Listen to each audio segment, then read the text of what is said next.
নরেন্দ্র দামোদর দাস মোদী, যিনি নরেন্দ্র মোদী নামে পরিচিত, ভারতের বর্তমান প্রধানমন্ত্রী। তার জীবনে একটি সাধারণ পরিবার থেকে ভারতের সর্বোচ্চ রাজনৈতিক পদে পৌঁছানোর এক অসাধারণ গল্প। নরেন্দ্র মোদী 1950 সালে 17 সেপ্টেম্বর গুজরাটের মহুসানা জেলায় ভাদনগর নামক স্থানে জন্মগ্রহণ করেন। তিনি তার বাবা দামোদর দাস মূলচাঁদ মোদী এবং মা হীরাবেন মোদীর 6 সন্তানের মধ্যে তৃতীয় ছিলেন। তার পরিবারে আর্থিক দিক থেকে খুব সচ্ছল ছিল না। ছোটবেলা থেকেই তিনি তার বাবা চায়ের দোকানে সাহায্য করতেন এবং পড়াশুনোর পাশাপাশি চা বিক্রি করতেন। তার ছোটবেলায় থেকেই দেশের প্রতি সেবা এবং সামাজিক কাজে অংশগ্রহণ আগ্রহ ছিল। থেকেই নরেন্দ্র মোদী ছিলেন পড়াশোনায় আগ্রহী এবং বিতর্কে পারদর্শী। তিনি স্থায়ী লাইব্রেরিতে ঘন্টার পর ঘন্টা কাটাতেন, বই পড়তেন। শোনা যায় ছোটবেলা থেকেই তিনি সেনাবাহিনীতে যোগ দিতে চেয়েছিলেন, কিন্তু আর্থিক কারণে তা সম্ভব হয়নি। তবে তিনি দেশের সেবা করার সংকল্প ধরে রেখেছিলেন। মাত্র 17 বছর বয়সে তিনি বাড়ি ছেড়ে ভারত পরিক্রমায় বেরিয়ে পড়েন। প্রায় 2 বছর ধরে তিনি ভারতের বিভিন্ন স্থানে ভ্রমণ করেন, বিভিন্ন সংস্কৃতি ও মানুষের জীবনযাত্রা সম্পর্কে অভিজ্ঞতা লাভ করেন।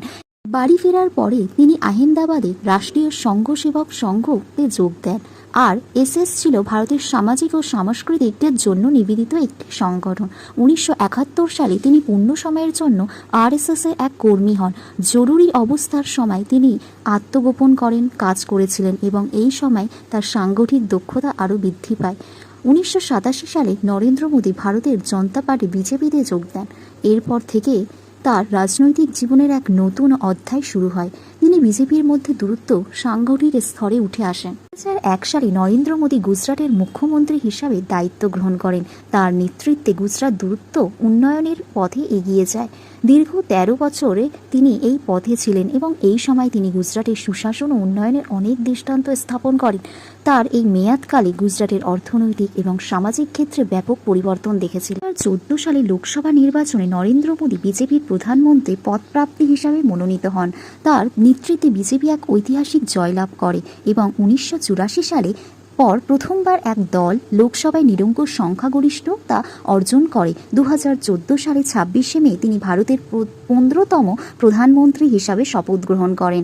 এরপরে 2019 সালে লোকসভা নির্বাচনে ও তার নেতৃত্বে বিজেপি আবার বিপুল সংখ্যাগরিষ্ঠতা অর্জন করেন এবং তিনি দ্বিতীয়বারের মতে প্রধানমন্ত্রী নির্বাচিত হন।